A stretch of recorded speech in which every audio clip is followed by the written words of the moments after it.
শেষ অবধি বাহনের শূন্য যাত্রী হয়ে আমি রয়ে গেলাম একাকী প্রান্তে।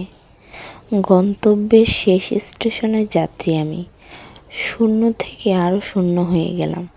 সাথে থাকা সরঞ্জামগুলোও দেখা পাচ্ছিলাম না। হয়তো সেগুলোর ঠিকানাও হয়ে গিয়েছে। পাশের আসনে বসা তিলোত্তমার মতো সৃষ্টিকর্তা যেন তাকে তিল তিল করে নিজে গড়িয়েছেন। কি অপরূপ স্বর্গীয় নারী!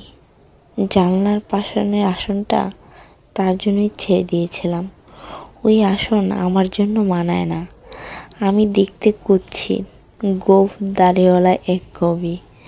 তার জানলার দিয়ে চাঁদ দেখা আমি দেখে মনে করলাম একসাথে দুটো চাঁদ দেখছি। এ যেন চাঁদের দিকে তাকালে তার হিংসে হয়, আবার তার দিকে তাকিয়ে থাকলে চাঁদের হিংসে হয়।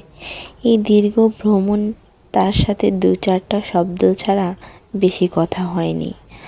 আমাকে জিজ্ঞেস করেছিল কোথায় যাবেন। এক কথায় উত্তর, ঠিকানা। তখন আনমনে সে চুপ করেই রইল। আমি